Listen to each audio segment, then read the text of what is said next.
네, 오늘 본문 말씀의 제목은 사도행전 15장 36절과 41절에서 보시는 것과 같이 바울의 길과 바나바의 길이라고 하는 이런 제목을 가지고 여러분에게 말씀을 전해드리도록 하겠습니다. 그래서 오늘 제목은 바울의 길과 바나바의 길인데, 이 바울의 길과 바나바의 길을 저의 관점에서 부제를 제가 정했는데, 자유와 속박 중 어느 길을 택하시겠습니까? 라는 이런 제목으로 오늘 여러분과 말씀을 나누려고 하오니, 오늘 말씀을 통해서 여러분에게 귀한 하나님의 은혜가 넘치시기를 간절히 소망을 드립니다. 지난주에 저는 앞으로의 이제 목회 방향에 대한 선언 이후에 참으로 긴 한 주를 제가 보낸 것 같습니다. 왜냐하면 어찌되었던 간에 저로 인해서 제가 너무나 사랑하는 형제 자매님들이 지금 보이지 않기 때문입니다. 그런데 제 마음을 더 아프게 하는 것은 그분들이 3년 전에 저를 서울에서 이 먼 진해까지 오도록 청빙했었던 핵심 멤버이자 귀한 섬김을 해주셨던 분들이기 때문에 그 안타까움은 이루 말할 수가 없고, 마치 저의 오른팔이 이제 잘려나간 것처럼 그런 아픔을 제가 좀 겪는 가운데서 오늘 말씀을 좀 준비했다는 걸 여러분들이 이해해 주시면서, 아무쪼록 제 목회 방향으로 인해서 여러분 모두에게 정말 송구스럽게 생각하고 그분들을 위해서 함께 기도해 주셨으면 좋겠습니다. 그래서 오늘은 이 말씀을 통해서 우리 교회에서 발생한 일들을 영적으로 우리가 어떻게 바라봐야 할지와 그것을 말씀 안에서 분별함으로써 여러분들을 지금 위로하고 동시에 여러분에게 도전이 되는 그런 말씀이 되기를 소망하면서 제가 이 말씀을 준비하게 되었습니다. 자, 오늘 본문 말씀은 초대교회 역사상 가장 안타까운 일로 기록될 만한 사건입니다. 왜냐하면 안디옥 교회에서 선교사로 파송된 두 영적 지도자 간의 다툼이기 때문입니다. 그냥 다툰 것이 아니라 39절 말씀 보면 어떻게 다퉜다라고 기록이 되어 있냐면, 그들 사이의 다툼이 격렬하여라고 이렇게 지금 하나님의 말씀이 알려주고 계십니다. 사실 우리가 이제 주님의 일을 같이 하다 보면 이러한 불행한 일들이 발생하지 않으면 참 좋겠지만, 성경을 보게 되면 두 영적 거장인 바울과 바나바 간에도 이러한 일이 있었다는 것을 우리가 주목해 보게 될 때, 얼마든지 교회 안에서는 이러한 일이 일어날 수 있다는 것을 좀 분별하시기 바랍니다. 물론 한 교회로 또 한 선교팀으로 주님을 위해 함께 섬겼던 형제 자매들 간에 아무런 문제 없이 화평하게 지내는 것이 가장 좋은 일이지만, 마귀는 결코 그것을 그렇게 내버려 두지 않는다는 것입니다. 그래서 한쪽 편의 영적인 안목을 가려서 다투고 떠나게 만들 수 있다는 사실입니다. 그래서 이러한 유사한 일이 벌어졌을 때 저와 여러분은 어떠한 길이 성령님께서 원하시는 길이고 어떠한 길이 마귀의 길인지를 잘 분별해야 되는데, 이것이 쉬울까요? 어려울까요?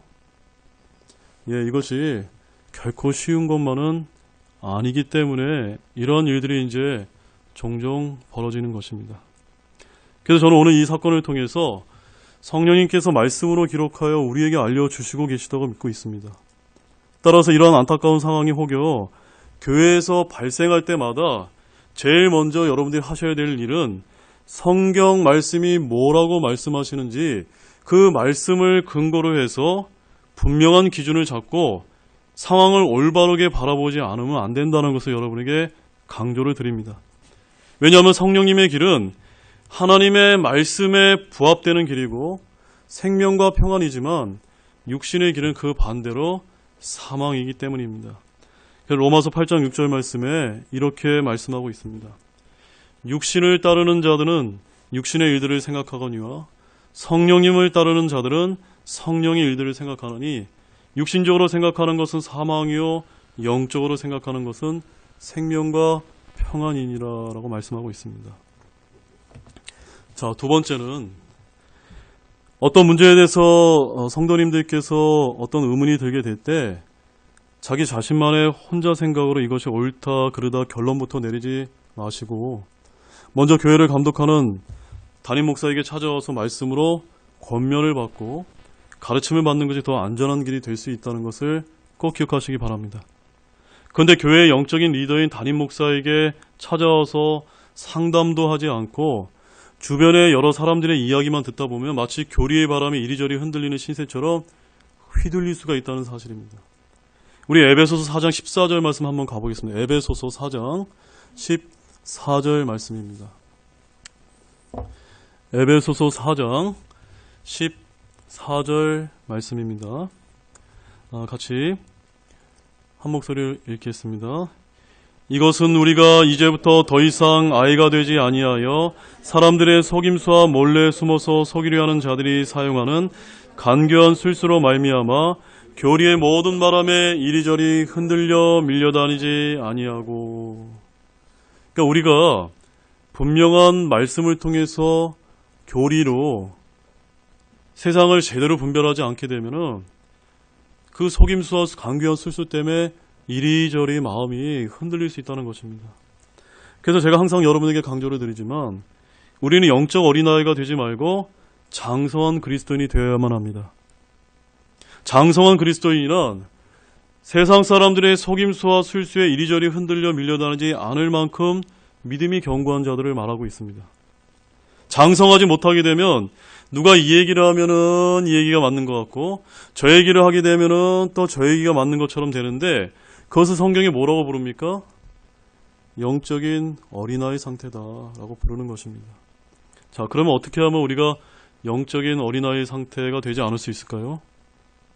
어떤 사안이 발생했을 때 하나님의 말씀으로 조언과 지도를 받을 수 있는 이 교회의 담임 목회자로부터 올바르게 상담부터 받게 되면 문제를 쉽게 여러분들이 해결할 수 있다는 사실입니다.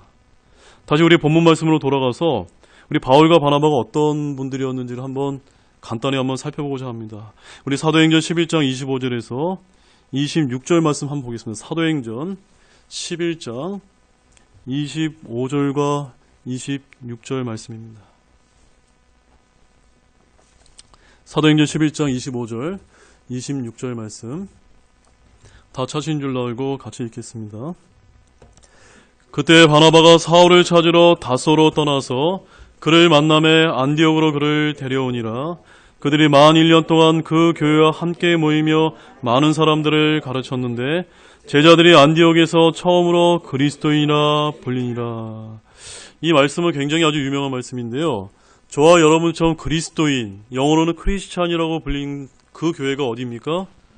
안디옥 교회다라고 불리고 있는데 이 안디옥 교회에서 바나바와 사울이어서 원래 사울이라는 이름을 가졌던 그 바울이 이방인 선교를 위해서 선교지로 파송했던 교회가 바로 안디옥 교회입니다.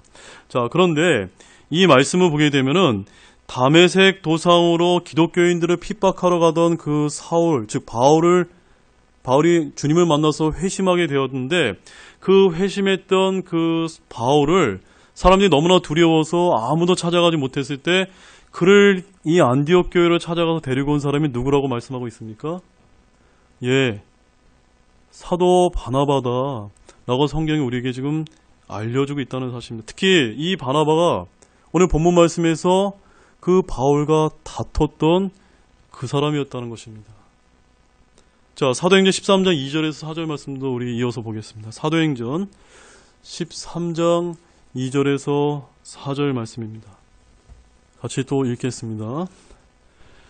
그들이 주를 섬기며 금식할 때 성령님께서 이르시되 내가 바나바와 사울을 불러서 시킬 일을 위해 그들을 내게로 구별하라 하시니 그들이 금식하며 기도하고 그들에게 안수한 뒤 그들을 보내니라.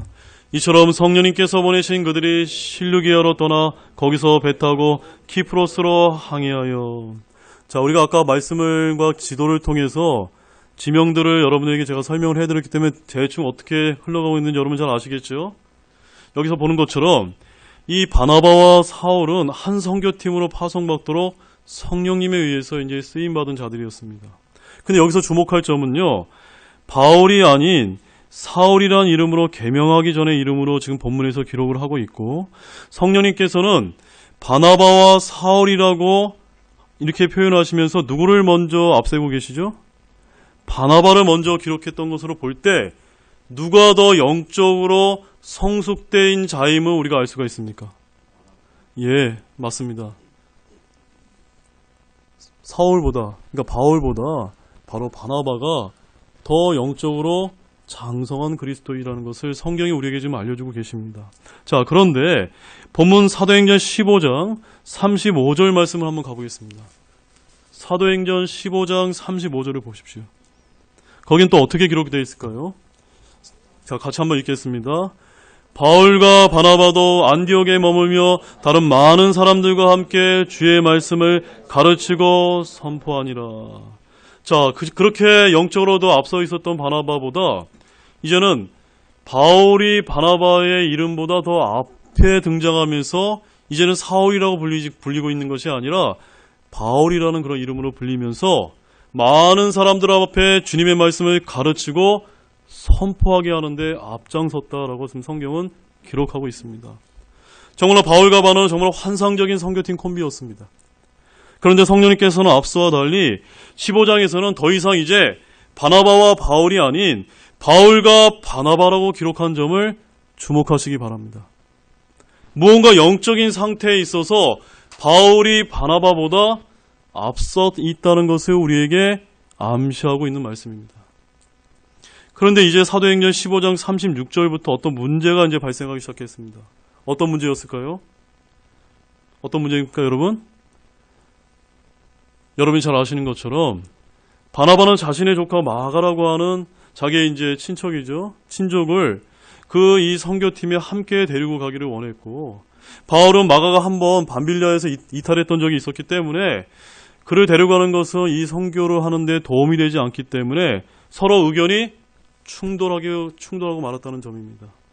근데 그저 충돌에서만 그친 것이 아니라 결국은 초대교회 시절 두 영적인 거장 사이에 큰 다툼이 발생하게 되었고, 격렬하게 다투다 그만 서로 갈라지게 되었습니다. 정말로 안타까운 일이죠. 자, 우리 사도행전 15장 37절에서 39절 말씀을 우리 또 한 구절씩 한번 읽겠습니다. 바나바는 마가라는 이름의 요한을 데리고 가고자 결심하였으나 바울은 밤빌리아에서 자기들을 떠나 자기도가 함께 일하러 가지 아니한 자를 데리고 가는 것이 좋지 않다고 생각하니라. 그들 사이에 다툼이 격렬하여 그들이 서로 갈라져 떠나니 이처럼 바나바는 마가를 데리고 배 타고 키프로스로 가고. 자, 사랑하는 형제자매 여러분, 우리가 이런 일이 일어나는 것을 보게 되면서 우리는 누가 더 올바른 길을 선택했는지를 잘 알 수가 있습니다. 누가 더 올바른 길을 선택했습니까? 네, 바울이라는 것을 저와 여러분들이 이제 성경을 통해서 알 수가 있습니다. 즉, 바울의 길이 성령님께서 인도하시는 길이었고 바나바의 길은 육신적인 길이었다라고 성경이 우리에게 알려주고 계십니다. 근데 여기서 더 무서운 교훈은요, 잘 기억하십시오. 제가 무서운 교훈이라고 말씀드렸습니다. 이러한 격렬한 다툼 이후에 더 이상 바나바의 이름은 성경에서 언급이 되어 있습니까? 없습니까? 더 이상 바나바는요, 이 사도행전 15장 오늘 이 바나바와 바울과 다툰 사건 이후에는 등장하지 않습니다. 그 다음에는 바울이 실라를 데리고 함께 새로운 선교팀을 이루어서 전 이방인 선교사에게서 선한 열매를 많이 맺게 되었다라고 기록하고 있다는 점입니다. 그 말씀도 한번 보겠습니다. 사도행전 15장 40절과 41절 말씀입니다. 같이 읽겠습니다. 형제들이 바울을 하나님의 은혜에 맡김에 그는 실라를 택한 뒤에 떠나서 시리기와 길리기아를 지나가며 교회들을 굳건하게 하느니라. 자기와 함께 동역했고 자기와 함께 그토록 사랑했고 자기가 어려움에 빠졌을 때 자기를 이끌어 주었던 그 바나바와 어떠한 영적인 문제로 인해서 서로 보는 견해가 갈라지게 되었을 때 바나바는 어디로 갔습니까? 키프로스로 가고, 오늘 바울은요, 실라라고 하는 신실한 형제를 새롭게 그를 데리고 지금 시리게와 길리아를 택하면서 교회들을 세우는 그런 이방인 사역을 계속해서 이어갔다고 성경은 우리에게 알려주고 있습니다. 사랑하는 형제자매 여러분, 성령님께서 왜 이러한 안타까운 사건을 성경에 자세하게 기록해 놓으셨을까요? 그것은 바로 이러한 일이 발생하면 안 되겠지만 우리가 교회를 함께 하다 보면은 이러한 일이 우리에게서도 얼마든지 발생할 수 있기 때문에 저와 여러분이 미리 교훈으로 알려주시는 것이라고 저는 그렇게 믿고 있습니다. 그래서 우리 마태복음 19장 30절 말씀에 귀로만 들으십시오. 그러나 처음인 자들 중에 많은 자들이 마지막이 되고 마지막인 자들이 처음이 되리라라고 말씀을 하고 있고, 고린도전서 10장 12절 말씀에 가보게 되면 그런즉 서 있는 줄로 생각하는 자는 넘어지지 않도록 주의할지니라라고 말씀하고 있습니다. 성경의 이러한 말씀들은 하나님께서 그냥 하신 것이 아닙니다. 바로 우리가 믿음 생활을 잘하고 있다고 생각한다 할지라도 언제든지 우리가 마지막이 될 수가 있고 또한 넘어질 수 있기 때문입니다. 그런데 고린도전서 10장 12절 말씀에 보면 왜 그들이 넘어졌을까요? 가장 주된 이유는 내가 서 있다라고 생각하는 영적 교만 때문입니다. 이 영적 교만은 다양한 모습으로 나타나게 되는데, 내가 교회에서 어떤 헌신을 많이 하였을 때 더 쉽게 빠질 수가 있습니다. 내가 교회를 더 오래 다녔다고 생각할 때 더 쉽게 빠질 수가 있습니다. 그러다 보니까 어떠한 사안이 발생했을 때 내가 이런 헌신도 했고 이렇게 교회를 오래 다녔기 때문에 내 생각이 옳다고 생각하는 순간 그 생각이 하나님의 말씀으로 검증되지 않았을 때 넘어지게 되는 것입니다. 저는 어려서부터 장로교 목사였던 저희 아버님을 따라 수십 년간 교회를 다니면서 저희 아버님이 목회를 하는 것을 뼈저리게 제가 지켜보았습니다. 그때마다 느끼는 것은 초신자의 경우는 서 있다고 생각조차 못하기 때문에 말씀을 있는 그대로 단순하게 받아들이게 되지만, 내가 오래 다녔다고 생각하는 그런 성도일수록 더 이러한 유혹에 쉽게 넘어갈 수 있다는 것을 우리가 분명히 알아야만 됩니다. 그래서 어쩌면 이런 유사한 상황이 일어나게 될 때 저와 여러분들은 정신을 바짝 차리고 어떤 길이 바울의 길인지 분별해야 합니다. 제대로 분별하지 못하면 우리는 비록 구원받았다 할지라도 하나님의 뜻과 사역에서 바나바처럼 완전히 배제되어 반대편에서 잊혀질 수 있다는 그런 성경 말씀의 교훈을 잘 기억하시기 바랍니다. 자, 이제부터는 최근에 이제 우리 교회에 있었던 그런 영적인 위기를 한번 제가 말씀을 통해서 한번 진단해 보도록 하겠습니다. 지금 우리 교회는 하나님께서 어떠한 길로 인도하시려는 목회 방향이 있다고 저는 아주 분명하게 확신하고 있고, 그것을 제가 지난주에 선언한 적이 있습니다. 그래서 저는 이 길이 바울의 길이라고 그렇게 믿고 있습니다. 근데 어떤 교회의 어떤 분들은 그 길은 바울의 길이 아니라고 하면서 논쟁을 일삼고 심하면 다투어서 갈라질 수도 있습니다. 저는 하나님께서 이 교회 담임 목사인 제게 보이신 길이 바울의 길이요 성령님의 길이라는 분명한 확신을 갖고 있습니다. 지금 당장은 여러분의 영적 상태와 수준에 따라 잘 보이지는 않으시겠지만 그 어느 누구도 목회자라면 양들을 이끌고 잘못된 길로 인도하지는 않기 때문입니다. 더욱이 지금 우리 교회가 나아가는 길 역시도 아직 많은 교회들이 나서지 않고 있기 때문에 너무도 불안하고 염려가 있을 수 있습니다. 저 역시도 마찬가지입니다. 바울은 바나바와 다툴 당시 어떠한 생각을 했을 것이라고 여러분이 상상이 되어지십니까? 바나바가 자신을 사랑으로 믿고 이끌어주었던 형제로서 큰 고민을 하지 않았을까요? 그런데도 불구하고 바울은 바나바와 마가보다는 실라를 택했습니다. 왜냐하면 제가 확신하기로는 성령님께서 그러한 방향과 길이 옳다는 확신을 심어주었을 것이기 때문입니다. 저 역시도 하나님의 뜻과 사역에서 바나바처럼 잊혀지는 길이라면 아마도 여러분들은 이렇게 험난한 길로 인도하지 않을 것입니다. 그러나 우리 주님께서는 성경을 통해서 하나님의 오른쪽 갇힌 성경적인 가치관과 진리의 말씀을 저와 여러분들에게 분명히 보여주었기 때문에 저는 우리가 나아갈 길이 분명히 바울의 길이요 성령님의 인도하심의 길이라고 그렇게 믿고 있습니다.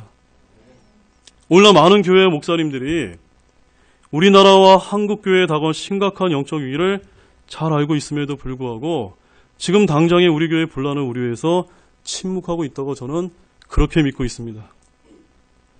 교회가 침묵하고 목사가 침묵하고 성도가 침묵하고 있기 때문에 오늘날 우리나라가 이렇게 엄중한 위기에 직면해 있는 것입니다. 분명 지금까지는 편안하게 신앙생활을 해온 우리 모두는 주님께서 우리나라에 주신 크신 축복을 받았고 누려왔습니다. 그러나 그 축복을 거두어 가시려는 국가의 체제 위기가 우리에게 지금 다가오고 있는데 먹고 사는 문제로 여러 가지 문제로 인해서 교회와 성도들이 잠들어 있습니다. 깨어나야 합니다. 잠에서 일어나야 합니다. 바라봐야만 합니다. 우리 데살로니가전서 5장 6절 말씀 한번 같이 보겠습니다. 데살로니가전서 5장 6절 말씀입니다. 데살로니가전서 5장 6절 말씀입니다. 다 찾으셨으면 우리 같이 함께 읽겠습니다. 그러므로 우리는 다른 사람처럼 잠자지 말고 오직 깨어 정신을 차리자. 진짜로 잠자는 거 말고요. 여기서는 영적인 안목이 좀 가려 있어서 세상을 옳게 바라보지 못하고 잠들어 있는 것을 이야기하는 것입니다. 우리가 강팍한 마음 상태라면 하나님의 말씀을 잘 받을 수 있는 부드러운 마음으로 바꿔달라고 구해야 합니다. 그래서 우리나라와 교회에 몰려오고 있는 이 큰 영적인 위기를 바라볼 수 있는 영적인 안목이 열리게 해달라고 하나님께 기도부터 하시기 바랍니다. 그러면 주님께서 여러분의 그 눈에서 사울처럼 영적 비늘을 벗겨주실 것입니다. 사도행전 9장 18절 말씀에 가보면은 하나님이 이렇게 말씀하셨습니다. 즉시 그의 눈에서 비늘 같은 것이 떨어지고 그가 곧 시력을 받으니라. 저와 여러분을 가리고 있는 그런 영적인 비늘이 있다면 주님, 저의 그 눈에 있는 그 비늘을 벗겨달라고 기도하시기 바랍니다. 제가 여러분을 인도하려는 이 길은요, 저 자신만의 유익을 위한 길이 아닙니다. 우리의 사랑하는 자녀들과 미래 세대에게 조금이라도 우리가 누려왔던 신앙의 자유를 지킬 수 있는 조용하고 평화로운 삶입니다. 그리고 이것은 우리가 전적으로 하나님을 따르기 위한 길입니다. 어떠한 길이라고요? 전적으로는 토털리입니다. 완전하게 우리가 지금처럼 하나님을 따르기 위한 길이라는 것을 성경이 말씀하고 있습니다. 그래서 디모데전서 2장 2절 말씀에 이런 말씀이 있습니다. 왕들과 권위를 가진 모든 사람을 위하여 하라. 이것은 우리가 전적으로 하나님을 따르며 정직한 가운데 조용하고 평화로운 삶을 살고자 함이라. 우리는 주변의 사람들과 친구들에게 알려줘야만 합니다. 이것은 하나님께서 오늘날 교회와 성도들에게 특별히 깨달아 알 수 있도록 주신 특권이기 때문입니다. 오늘날 세상 사람들은 그저 먹고 즐기고 사는데 바쁘기 때문에 전혀 위험을 인지하지 못하고 있습니다. 그러나 우리는 이 하나님께 주신 성경 말씀을 통해서 동성애와 같은 소돔의 음란한 세상으로 이끌려는 포괄적인 차별금지법 제동 시도가 일어나는 지금의 현상을 보면서 지금 무엇이 영적으로 문제가 발생하고 있는지 깨달아 알 수 있습니까? 모릅니까? 알 수 있습니다. 우리가 알 수 있는 건 누구 때문입니까? 성경 말씀이 있기 때문입니다. 믿지 않는 사람들은요, 차별금지법 관심 없습니다. 근데 왜 교회 다니는 성도들은 그 차별금지법이 그렇게 중요한 겁니까? 세상 사람들은요, 차별금지법에 장애인도 해당되는 등 좋은 내용이 있는데 교회가 왜 반대하는지 전혀 이해하지 못하고 오히려 혐오주의로 매도하고 있습니다. 그래도 교회는 반대해야 됩니다. 왜냐하면요, 거기에는 하나님의 말씀과 법을 따르지 못하도록 하는 선악과와 같은 독소 조항이 포함되어 있기 때문입니다. 그런데도 어떠한 분들은 꼭 반대해야 됩니까? 라고 제게 그렇게 물을 수가 있습니다. 그러면 저는 되묻습니다. 그럼 가만히 있어서 아무도 세상에 알려주지 않아서 악법이 통과되어서 주님이 언제 오실지 모르는데 그러한 험난한 세상에 우리의 사랑하는 자녀들을 몰아넣으시겠습니까? 우리는 악법이 통과되기 전에도 반대해야 되고 통과가 되더라도 끝까지 반대해야만 합니다. 그러니까 법도 제정되지 않았고 어차피 법이 제정될 텐데 가만히 보고만 있는 것이 아니라 하나님께서 성경 말씀을 통해서 제게 주신 선한 양심이 있기 때문에 세상을 향해서 하나님이 주신 선한 양심에 따라 하나님의 말씀을 선포해야 하는 것입니다. 더구나 이거는 동성애의 문제가 아닙니다. 포괄적인 차별금지법이 통과가 되게 되면 이런 유럽의 여러 교회의 사례를 보게 될 때 거리에서 복음을 전하고 전도를 하는 것이 막히게 되기 때문에 교회의 1차 사명이 복음 선포가 막힌다는 것을 여러분들이 깨달으시기 바랍니다. 단순히 성적인 음란의 문제가 아닙니다. 주님께서 부활 승천하시기 전에 이 땅에 주신 복음 선포가 가로막히는 일이기 때문에 저와 같이 깨어있는 목회자들이 부르짖는 것입니다. 그러니까 세상의 악법이 통과되느냐 안 되느냐는 중요합니까 안 됩니까 아닙니까? 결코 중요하지 않습니다. 그것을 막기 위해 반대하기보다는 이것을 계기로 우리 주 예수 그리스도께서 오실 때까지 오시는 것이 가까이 왔음을, 하나님의 심판이 있음을 세상 사람들에게 알리는 것입니다. 더욱이 지금 우리가 정신을 바짝 차리지 않으면 어느 한순간에 사회주의나 더 나아가 공산주의로 체제가 바뀔 수 있다는 것 역시도 기억하시기 바랍니다. 한 분이 제게 최근 이런 문자를 주신 적이 있어서 제가 깜짝 놀라서 제 눈을 의심한 적이 있었습니다. 귀로만 한번 잘 들어보시기 바랍니다. 그분이 제게 이렇게 말씀하셨어요. 목사님, 지금 수많은 교인들이 공산주의 타도 사회주의 타도 이렇게 반대 목소리를 냅니다. 공산주의가 되면 신앙의 자유는 없다. 비참한 처지에 놓인다. 만약 그렇게 된다면 평양의 봉숙교회는, 중국의 지하교회는, 선교는 하나님의 마음은 공산주의 사회주의로는 결코 열리지 않는 것일런지요.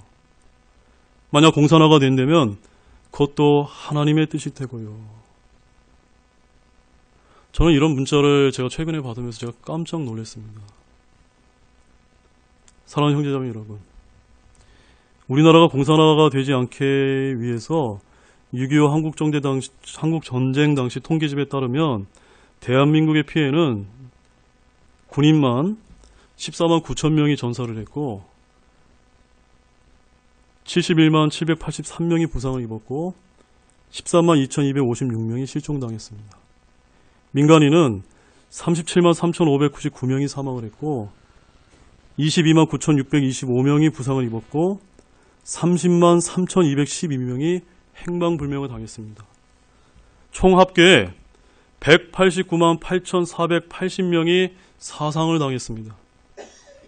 더욱이 연합군으로서 우리나라를 돕기 위해서 이역만리까지 찾아 파병을 왔던 미군은 몇 명이 죽었는지 아십니까?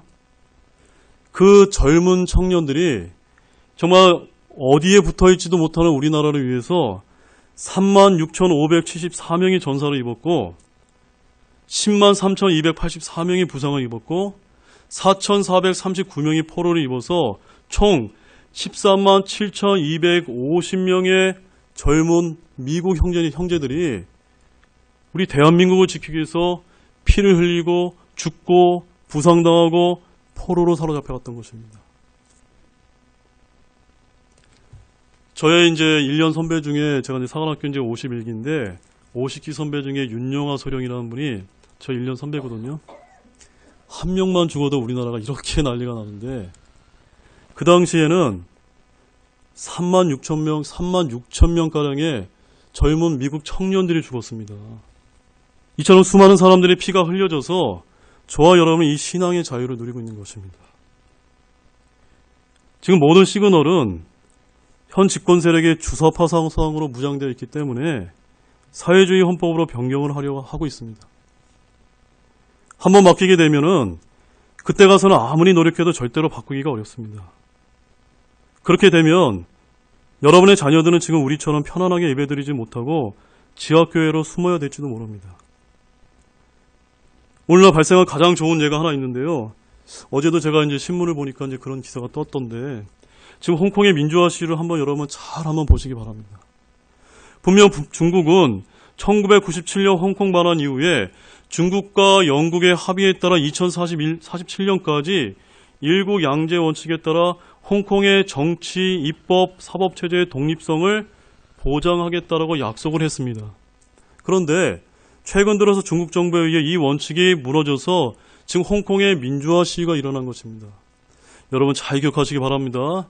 공산주의 사회주의자들은 첫 번째 그들의 전략과 전술은 사탄 마귀처럼 거짓말과 속임수로 일단 약속부터 한다는 것입니다. 그래서 그들이 정권을 차지하게 되면은 그 다음엔 되돌릴 수가 없는 것입니다. 그래서 지금 홍콩의 부모님들은 자신들의 어리석음 때문에 어린 자녀들이 고통당하고 있다고 피눈물을 흘리고 있습니다. 이러한 일이 우리에게 닥치지 않는다는 아니라는 생각을 버리시기 바랍니다. 혹자는 저에게 지금 우리 안에 성령님께서 살아계시고 하나님을 믿고 있는데 뭐가 그렇게 두려우십니까? 라고 이렇게 반문할지 모릅니다. 이는 순진하고 어리석은 질문입니다. 저는 이런 질문 한 분보다도 더 하나님을 믿으면서 살아계신 그분을 두려워하고 있습니다. 그러나 우리들의 어리석음과 죄악 때문에 만약 공산화와 사회주의가 된다면 도대체 우리의 사랑하는 자녀들은 무슨 잘못이 있습니까? 그렇지 않습니까, 여러분? 그래서 여러분, 아까 데살로니가전서에서 말씀했던 것처럼 정신을 차리고 깨어나시기 바랍니다. 여러분의 눈에 있는 영적인 그 가려져 있는 비늘이 있다면 주님께 벗겨달라고 기도하시기 바랍니다. 자, 이제 마지막으로 바울이 불가피하게 바나바와 다투고 결별하게 된 이후에 그의 조카 마가를 대한 태도를 우리가 이제 한번 본받을 필요가 있습니다. 우리 골로새서 4장 10절 말씀 한번 가보겠습니다. 골로새서 4장 10절 말씀입니다. 골로새서 4장 10절 말씀. 자, 다 찾았으면 우리 같이 읽으실까요? 나와 함께 갇힌 자 된 아리스다고와 바나바의 누이의 아들 마가와 이 마가에 대해는 너희가 명령을 받았으니 그가 너희에게 이르거든 그를 받아들이라. 자, 여러분, 누구 때문에 이 바나바와 바울이 싸웠죠? 마가 때문에 싸웠습니다. 그 마가 때문에 싸웠는데 바울은요, 바나바의 조카의 마가 때문에 그와 심하게 다투었고 결별을 하게 되었지만 나중에 마가가 회개하자 사도 바울은 그를 사랑으로 받아들여 주었습니다. 저는 이것이 영적으로 성숙한 그리스도인의 모습이라고 그렇게 보고 있습니다. 여러분들 그렇게 생각하십니까? 저와 여러분들은 완벽하지 않기 때문에 실수나 잘못을 저지를 수가 있습니다. 그래서 사랑으로 감싸 주어야만 하지만 그것이 심할 때는 사랑의 마음으로 알려주고 때로는 책망해 줄 수도 있습니다. 그리고 결별할 수도 있습니다. 그런데 그 다음 행동이 중요합니다.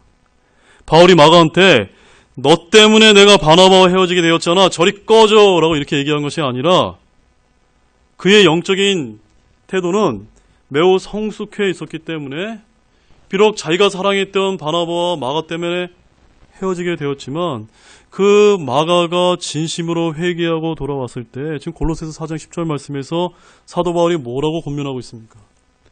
그가 너희에게 이르거든 그를 받아들이라 라고 말하고 있는 것입니다. 따라서 저는 우리 교회 모든 사랑하는 형제자매님들이 우리가 걸어가는 이 길이 비록 지금은 좁고 험난해 보인다 하더라도 바울의 기름을 정확히 분별하시기 바라면서 설령 나와 지금은 당장은 뜻이 맞지 않는 지체가 있더라도 정죄하지 마시고 바울처럼 받아들일 수 있는 영적으로 성숙한 분들이 되시기를 주님의 이름으로 소망합니다. 사랑하는 여러분, 자유와 속박 중 어느 길을 택하시겠습니까? 우리가 가는 이 길은 자유를 위한 길이고 진리의 말씀이 인도하는 길이며 하나님의 뜻이 함께하는 기름을 믿으시기를 우리 주 예수 그리스도의 이름으로 축원합니다. 우리 다 같이 일어나시겠습니다.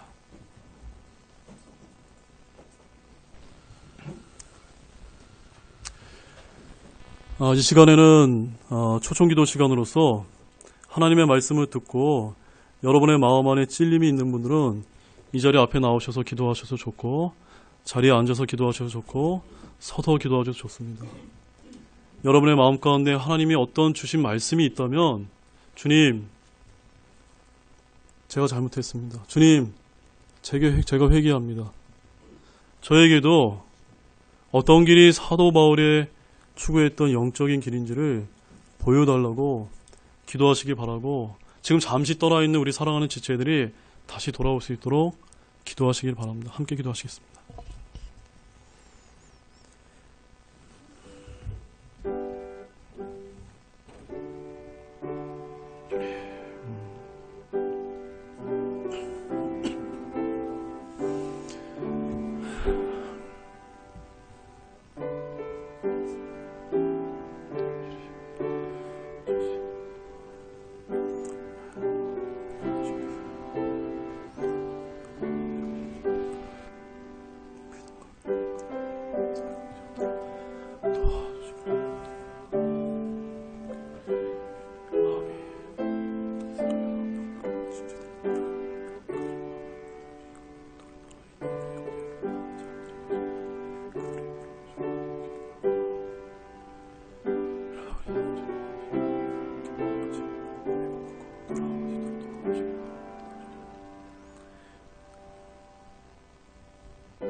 우리 다 같이 초청 찬송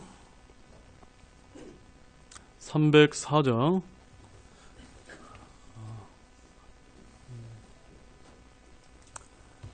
304장을 같이 부르시도록 하겠습니다. 마귀들과 싸울지라.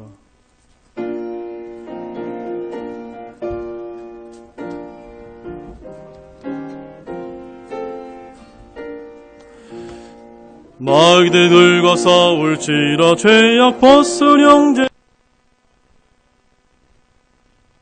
약한 적병과 심한 날과 걷다가 버리라. 영광 영광 할렐루야. 영광 영광 할렐루야. 영광 영광 할렐루야. 또 승리하리라. 마귀들과 싸울지라. 죄악 벗은 형제여. 우리들은 흉악 적군 아닌가. 무섭고도 더러운 죄 모두 떨쳐버리고 주 예수 붙들라. 로미 우리 할렐루야. 영광 영광 할렐루야. 영광 영광 할렐루야. 또 승리하리라. 마귀들과 싸울지라. 죄악 벗은 형제여. 구주 예수 그리스도 그 심판을 걸리고 너를 도와주시려 서서 기다리시리. 너 어서 나와라. 영광 할렐루야. 영광 영광 영광 영광 할렐루야. 또 승리하리라. 제가 기도하고 오전 예배를 마치도록 하겠습니다. 살아계신 하나님 아버지, 정말로 감사를 드립니다. 오늘도 귀한 말씀을 통해서 저희들의 마음 안에 너무나 우리에게 필요한 말씀을 주셨다고 그렇게 믿고 있습니다. 지금 때가 너무나 악합니다. 주님이 오실 그런 마지막 때를 살아가고 있습니다. 그래서 하나님을 대적하는 사탄 마귀의 악한 영의 권세가 이 세상 가운데 얼마나 활개를 치고 있는지 모릅니다. 그럼에도 불구하고 하나님께서 이런 말씀을 주시고 또 등대와 같은 우리 교회를 이 땅에 세워주셔서 저희들이 하나님의 말씀을 통해서 올바른 진리를 깨닫고 분별할 수 있도록 도와주심에 참 감사를 드립니다.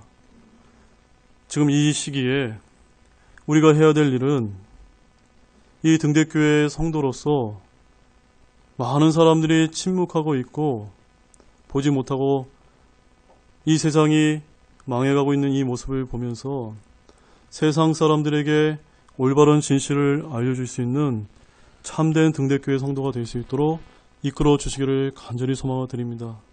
주님, 그리하여 이 마지막 때에 주님이 오실 그때까지 우리나라가 양의 민족으로서 하나님의 오른편에 있는 양의 민족으로서 더 많은 우리의 자녀들이 세계 곳곳에서 적그리스도에게 대항할 수 있는 그런 영적인 군사가 될 수 있도록 또한 쓰임받을 수 있도록 도와주시기를 원합니다. 정말로 감사를 드리며 이 모든 말씀을 우리를 구원하여 주신 주 예수 그리스도의 이름으로 간절히 기도드렸습니다. 아멘.